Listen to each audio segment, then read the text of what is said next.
Hi everyone, this is Andrea from Adventures and Dreams. I hope everyone's doing well and I hope that you're plotting your next adventures right as we speak. And if you're watching this video, I'm assuming that you are truly interested in starting with winter camping. And that's why I created this for you guys. I want you to kind of understand what goes into winter camping, what gear you need, what to look out for, what to be careful with. And hopefully that will help you kind of guide you through these first scary steps when you start. It's truly something different from your everyday summer camping, and so you have to be more prepared for sure. You need special gear, you need more gear, and more time to pack. So there's a lot that goes into it, and I will be going over it with you today.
So how did I start? I actually started 3 years ago in the summer. I started binge watching a lot of videos on YouTube. I was obsessed by it almost. It was so much fun to watch several different channels and see what they did and kind of learn from them.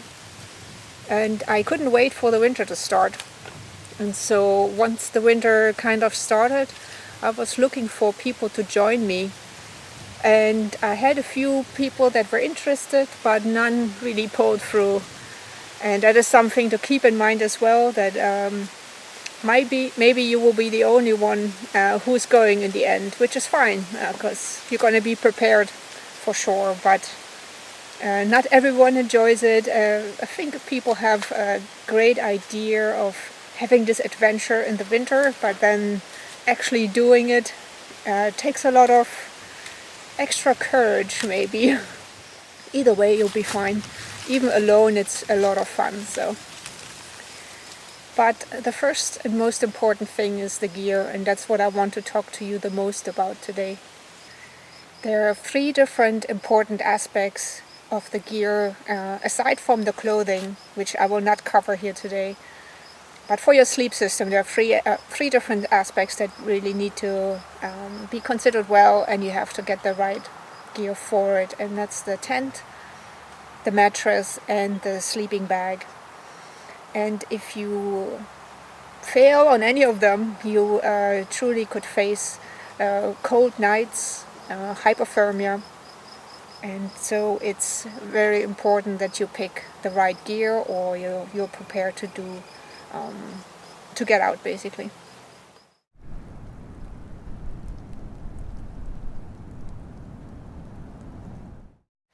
Let's start talking about the tents first.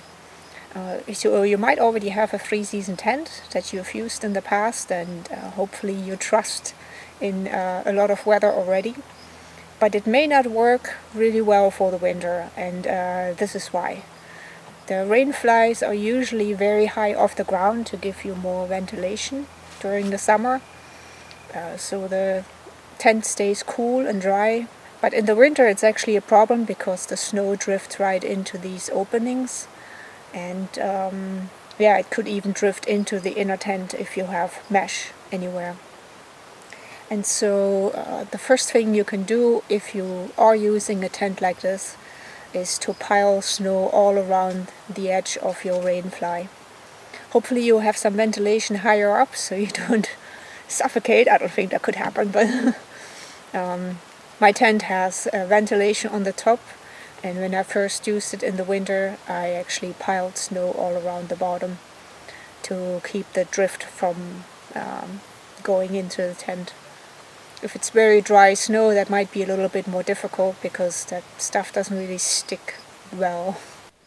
Rainflies of the winter tents actually reach all the way to the bottom, and some even have what is called a snow skirt to pile snow on top. Mine doesn't have that, unfortunately, but it still works pretty well. My winter tent also has a cover over the ventilation. It's a very fine fabric that doesn't let any fine snow through, but it still allows airflow through the tent. That is something that is also missing on the free-season tents, because they usually just have mesh for ventilation, but not a fabric that covers up and keeps the snow out. Let's talk about the inner tent next. Most of them have mesh of some kind, maybe in the door, maybe in the ceiling. And this is to ventilate as well, to get the heat out of the tent in the summer. But in the winter you actually want to keep this warmth inside. It actually makes a huge difference, the 4-season and the 3-season tent, and how much warmth stays inside the tent, because it's all fabric basically. So with your mesh you will lose a little bit more warmth for sure, and you might also have openings for the snow to drift in. I tried it with my 3-season tent. It is all mesh and it actually worked. I was surprised even in a windy condition, because my sleeping bags and everything kept me very warm, so it wasn't a big problem. The other thing to keep in mind for the rainfly is that it was not designed to hold the weight of snow. So if you have big piles coming up, you're going out camping and it's going to snow a lot, your tent might actually not be stable enough to deal with that. The fabric is not designed to hold that much weight, the poles aren't either, and depending on the design of the tent, the snow might not actually slide off of it really well. It was okay with my tent because it has a spine across the middle and it slides off really well. And but I don't know how your tent is. Some have kind of an island in the middle with the poles, like 3 poles kind of crossing on the sides, and in the middle the snow will very likely collect, and that could truly be a problem. So if you use your tent, your 3-season tent, maybe you use it just in light snow, not when you have a blizzard coming, and you should be okay. The other thing is how to stake up your tent. If you have just your normal little stakes, they will probably not work in the winter. If you have a layer of snow, you will not reach the ground to stake them in. But what you could try to do is use your stakes sideways. I'll show you in a short video here in a clip how I did this with the snow stakes, but it should also work with your normal tent stakes or with big sticks that you might find. The other thing that also could happen, and it happened to me actually, is that if you do use the stakes in the ground and it gets really cold, the stakes will freeze into the ground. This happened to me earlier this year and I truly couldn't get them out anymore. I had to abandon 13 stakes because of that, and I retrieved them again later. But it was quite the adventure. So what I do now is I actually don't put them in all the way. I leave them out just a bit, maybe halfway even, so I'm still able to get them out, and also use hot water to get them out of the ground.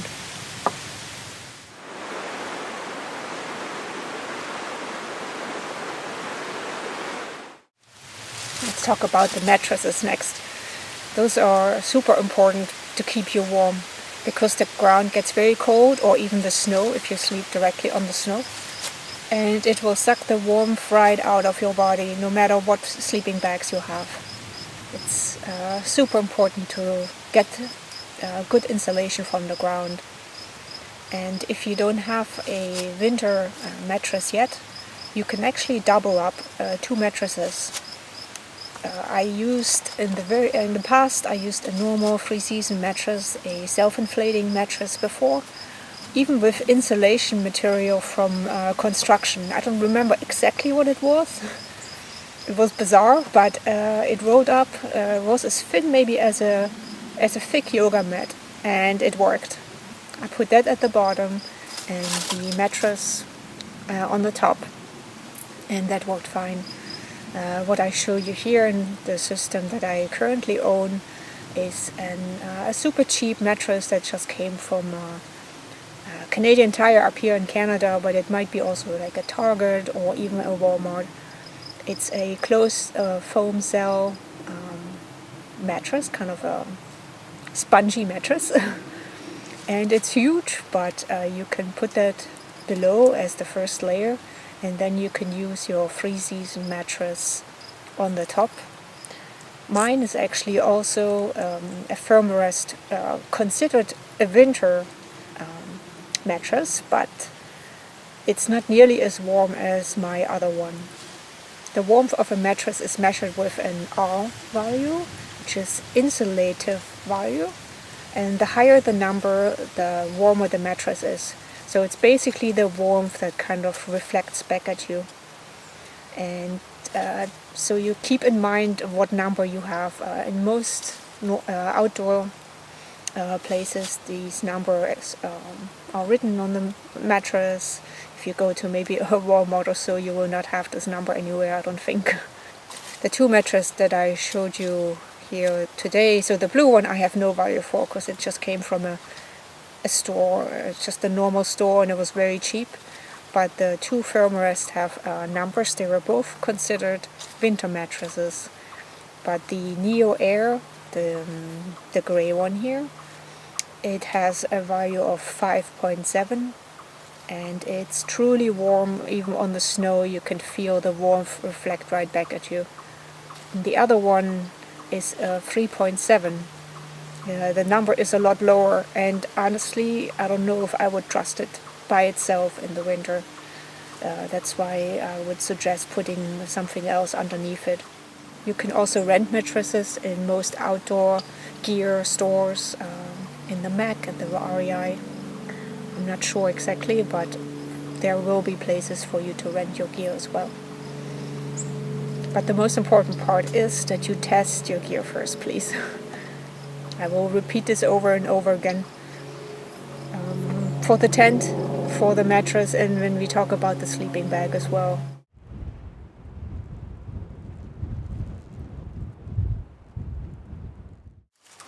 The sleeping bags are the last thing we'll talk about for gear. They are also super important, obviously. And when I first started, I didn't have a winter sleeping bag. I just recently purchased that a few weeks ago and tried it for the first time this weekend, and it was amazing. But I started for 2 winters with 2 sleeping bags stuffed inside each other, and that kept me super warm. This is something that you can do easily as well. You can borrow one from a friend. You might already have one. I used a down bag for the outside. It's a -10 down bag. And the important part for a down bag is that it needs to remain fluffy to keep you warm. For the inside, I used a synthetic bag, which was a -8, and it's my very first sleeping bag that I ever had. It's an ancient one and huge. But it worked for this case. It stuffed inside my down bag very easily, and the compression wasn't that big of a problem because the synthetic bag is not as sensitive to that than a down bag is. So I put both of them inside each other, and it worked just fine. Even I think the coldest I slept with them was maybe -19 degrees Celsius. It's pretty cold. So I trust that system for sure. If you use 2 down bags, it might not be quite as warm because the inside bag will compress slightly from the one from the top. So I'm not sure. I haven't tested it, so I can't say for sure. Again, please test your bags, test your system at home or with friends, and so you know if you're going to be warm enough or not. The other thing to keep in mind is that it's easier if you have the zippers on the same side, because it might be hard to get into the bags otherwise. A little bit more tricky, but I think it would be okay, but it's easier to have them on the same side. The other thing that might be tricky is if you have a very narrow bag or two narrow bags, it might be a little bit harder to fit them inside each other. My down bag is actually one for women, and they have the hip area a little bit wider, and that's why it's no problem to stuff my other one inside of it, and it works just fine. But if you have a very narrow bag to begin with, it may also be a problem. If the two bags that you have, if you tested them and they don't feel warm enough yet, you can obviously put a lot of clothing on, your winter clothing, but it needs to be dry, of course. Otherwise you're not going to be very warm. You can also add a liner to it. There are several different kinds out there, and I've actually used a fleece liner in the past as well. And it was very warm. But they have anything from silk to cotton to fleece. I don't know what other systems there are out there, but keep them in mind if you need just a little bit of extra warmth. You definitely need a sleeping bag that has a hood as well, because you're going to pull that all the way close around your face, and to keep you warm. You will probably wear a hooded jacket or a hat with it at night to keep extra warm, because you lose a lot of heat from your head. But the hood will keep you really warm and will keep the warm air inside your bag. And so that's another thing to test as well. Some people may be claustrophobic a little bit, and in the summer it's fine when everything is kind of open and loosely, just closed a little bit. But in the winter you're going to shut everything as tight as you can to keep as much warmth in as you can. And this kind of mummy feeling might not be good for everyone. Some people might get afraid, or just, like I said, claustrophobic a little bit. It happened to a friend of mine, and she tried it, and even though she was warm enough, she could not deal with the feeling of being so enclosed and so like in tight quarter in the sleeping bag.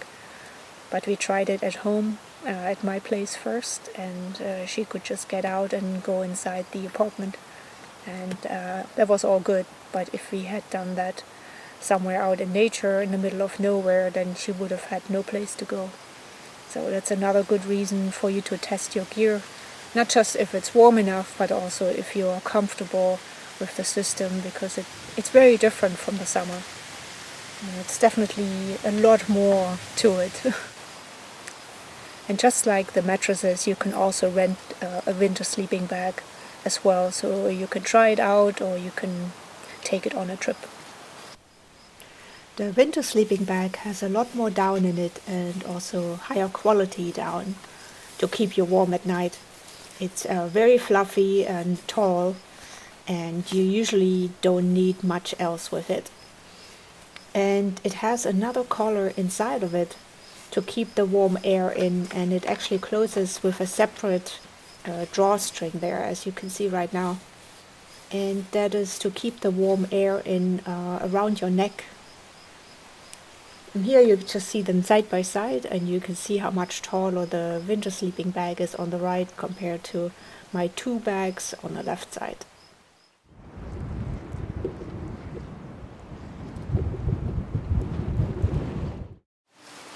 There are some other tricks to keep you warm at night, and the first thing is to actually be warm before you go into the tent or into your sleeping bag. There are a couple of different things you can do, even something simple like jumping jacks, just to get your body kind of going, to get your heat up a little bit. Because if you're already sitting out in the winter and you're already freezing, then the sleeping bag it's going to take longer for you to warm up in the sleeping bag. And also the mattress, if it reflects heat back at you, but you're cold, it doesn't have anything warm to reflect back at you. So, run around, do some jumping jacks, whatever it takes to warm you up a little bit again before you go inside the tent. Another important thing is to eat well before you go to sleep, so your body produces heat kind of like a furnace in a way. If you are too tired, you had a long day and you're just skipping your dinner before you go to sleep, your body has to work extra hard to keep you warm. But if it's kind of burning some food, it has more energy to actually put into giving you heat. A nice trick that I also use, and I love that, is to heat up water and put it in an Nalgene bottle and then put that in the sleeping bag, and either I put it down with my feet, or if they're cold, or I just kind of hug it to my body like so, and it feels so good. Highly recommend it, because it just makes all the difference, and it stays warm for several hours. I'm really surprised.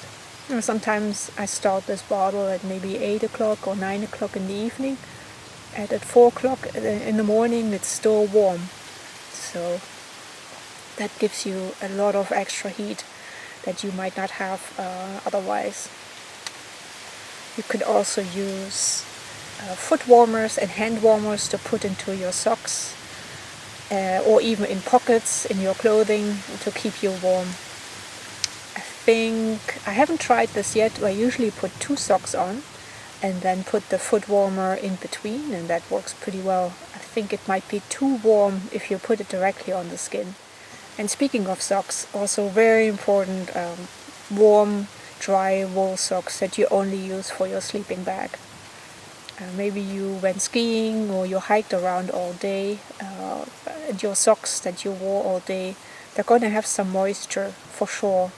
And if you wear them at night as well, that moisture evaporating can cool your feet. And so you always start with a fresh, dry pair of socks.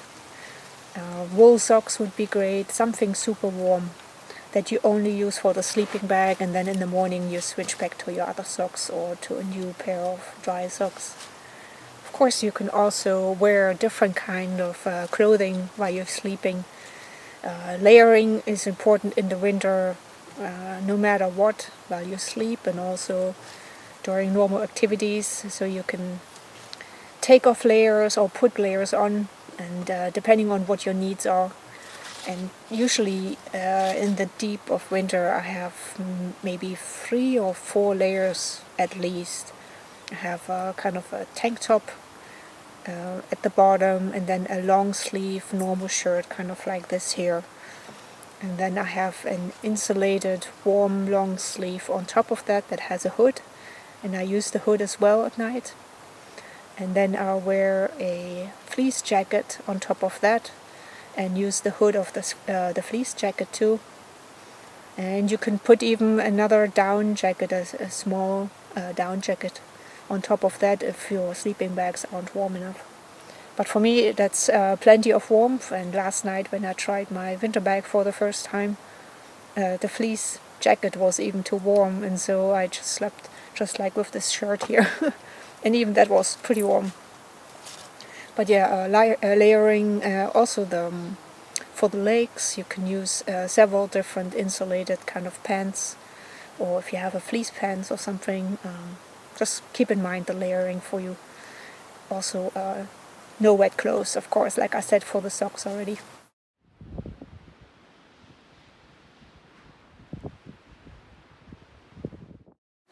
Other gear that you might need in the winter that's kind of not related to sleeping is gaiters that keep the snow out of your shoes. Again, this is kind of optional, but it really helps when you walk around in the snow and the snow might fall into your shoes. That means wet socks, that means cold feet. So gaiters help a lot. Also, if you have waterproof shoes, warm insulated shoes, that is very helpful for the winter. I tried using my waterproof hiking boots with warm socks inside, but that really wasn't warm enough for me. I also highly recommend having one of these pillows here, so you can sit on it when you change your clothes in the tent, or when you sit by the fire and you don't want to be on a cold log on snow and catch a cold that way. Let me show you the size difference between all the gear that I've shown you here in this tutorial. So this is everything that I showed for kind of a beginning winter camping experience with the gear that you might have or that you can borrow from someone else. But as you can see, it takes up a lot of space.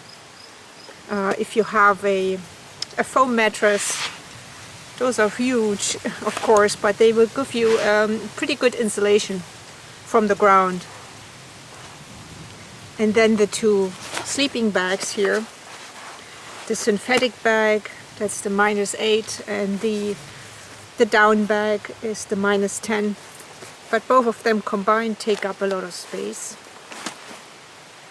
And this is the mattress that I used. It's a self-inflating mattress from Therm-a-rest, and compared to an Nalgene bottle, you see how big everything is. So if this is the gear you start with, you're going to start with car camping probably, because carrying this alone would take up a lot of space and weight as well, which is okay. You should be starting with car camping anyway, just to get used to the idea of winter camping and to be safe out there and have a way to bail out. But let me show you the winter gear that I showed you as well. When you finally decided to buy some true winter gear, something that insulates in all elements, you're going to end up with a much smaller pile. This is the sleeping bag, which compressed is almost the same size as the, actually it's almost smaller, no, it's the same size, look at this, as the synthetic bag. This is -8, this is -23. So you save a lot of space, of course, and weight. This is much heavier. The same is true for the mattress. So this is the lightest and most comfortable one I ever have. And this is the one I showed you just earlier, the self-inflating one, which is not nearly as comfortable and also not nearly as warm. So even that is much warmer and much smaller. And here's everything side by side.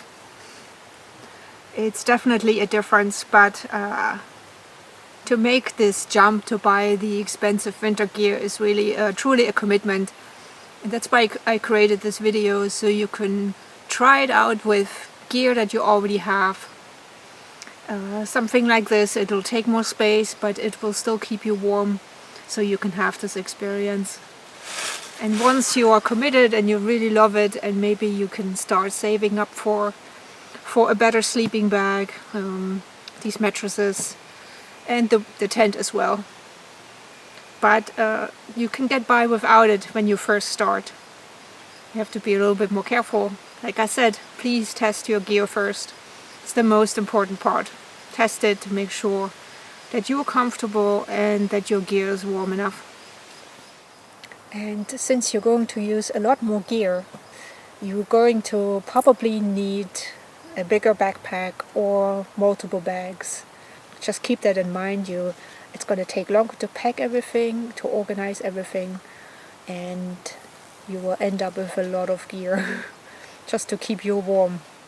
Yeah, my regular backpack is 55 liters and it really didn't hold much at all. It was completely useless for winter camping. So I ended up with lots of bags of extra stuff. But now I bought a bigger backpack as well. That will hopefully help me. It's a 65 liter plus 15. And hopefully with that and my new winter bag, I should be able to go snowshoeing, skiing maybe. We'll see. But I should be able to not do car camping only this winter for the first time. I'm very excited.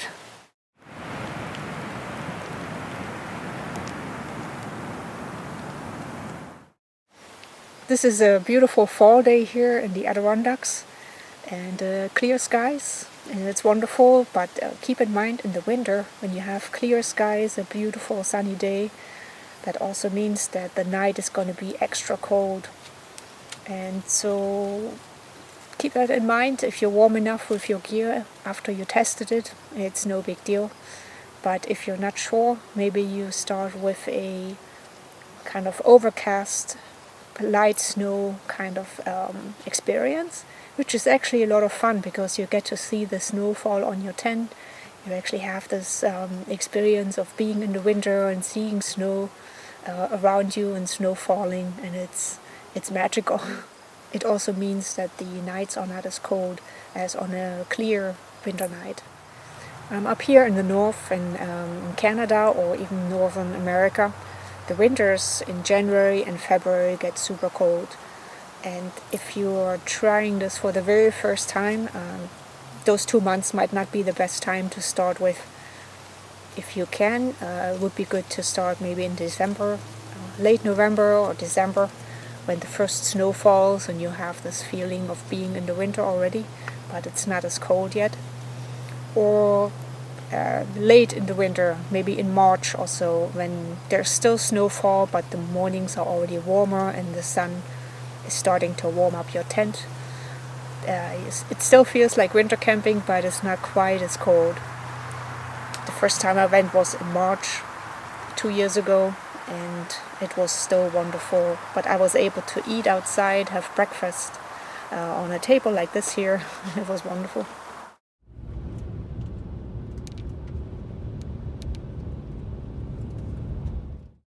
Finding locations to camp in the winter is also kind of tricky. If you are doing car camping when you first start and you have a lot of gear, then you really have to do your research. But there are actually campgrounds that are open year round. I found some in New Hampshire, there are some in Quebec, probably here in the Adirondacks as well, or here where I'm at right now in Keene Farm in New York. That's pretty convenient, but you have to find those locations first and drive there. Also, other people obviously know about these locations too, and so even though you think you might gonna be alone for the winter, but very likely you will not be, because people do love winter camping and they go find the same locations as you will. Some state parks also allow you to come in the winter. Vermont specifically mentioned that, a ranger there when I went camping a while back. And the only thing is you have to obviously snowshoe or ski in to the park. There's not going to be any parking right where you camp at. And you have to get everything back out, all of your trash, and even if you have to do the number 2 business, you have to carry that out as well, because the bathrooms are closed. There are no kind of dry toilets or the latrines over there, so you can camp there, you can use the space all you want after you registered online, I think, just so they know that someone is there. But then please take everything back out again. The good thing about car camping actually is that you can just buy everything that you need, like some food. You can buy firewood and make a fire if the location is set up properly that way. You can cook steaks on the fire, which is really fun.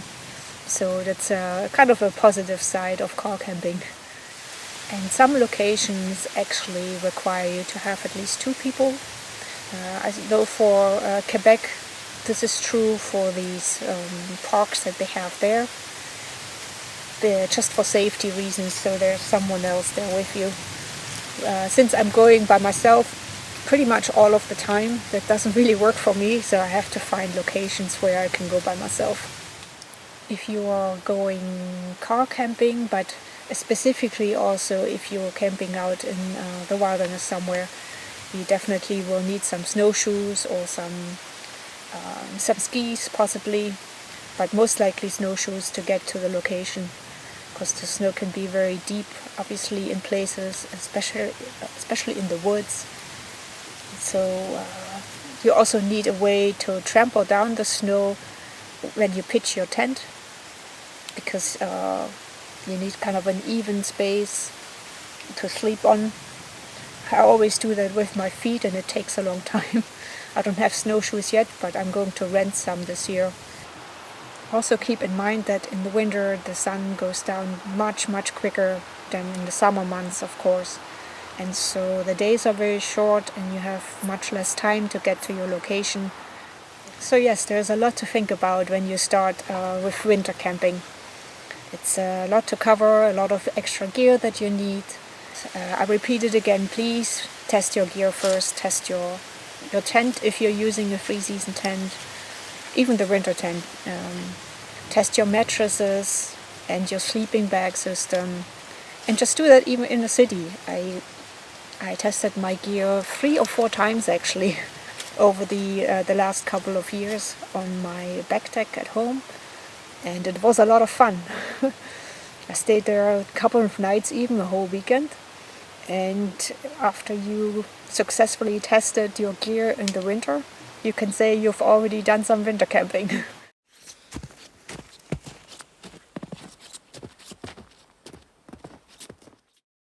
So I think that covers everything. There's a lot to think about, there's a lot of planning that goes into winter camping, but don't be afraid.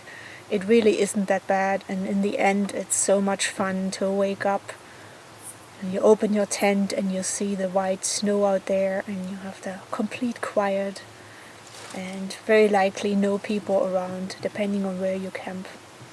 There is nothing like it. It's so much fun. So don't be afraid, just be very well prepared. Remember what I told you about the 3-season tent, what you have to keep in mind, piling up the snow around the rainfly, and that it may not work well when there's a lot of snowfall. It might not work. For the mattresses, remember to double them up if you have only a 3-season mattress. Use a closed cell foam of some kind to put underneath and test it. And the sleeping bags, also the 3-season one doesn't work by itself, so double them up as well, or rent a winter season bag. So I hope you enjoyed this video, this tutorial. I hope it helped you kind of get started on the idea and the things you might have to get or borrow. And once you go on your first adventure, please post it down below in the comments, and I would love to hear what you did and if everything went well, or if you have ideas on the things that I didn't cover perhaps. If you have friends that are not quite sure, that they might go with you but they may not, you can also share this video with them. If you want to see more tutorials like this, also let me know what you might want to see. Perhaps the winter clothing, the layering would be a good one as well. So subscribe to my channel if you enjoy this content, if you want to see more of it and get notifications when I post something new on here. I mostly go on adventures and film them, different kinds of things, like going to the ocean in crazy weather, hiking up on the ridge and camping there, things like that. And check out my adventures that I already posted. Some paddling in Algonquin Park. So coming up actually in the winter, I'm hoping to go to a lake like that and snowshoe across it to camp in the middle of nowhere. But it's time for me to go. Time to film a new adventure. And I'm cold. The sun has gone away since I started filming here and I'm cold now. Anyway, take care guys, let me know how things go. And I see you on the next adventure, for sure. And let me know about yours.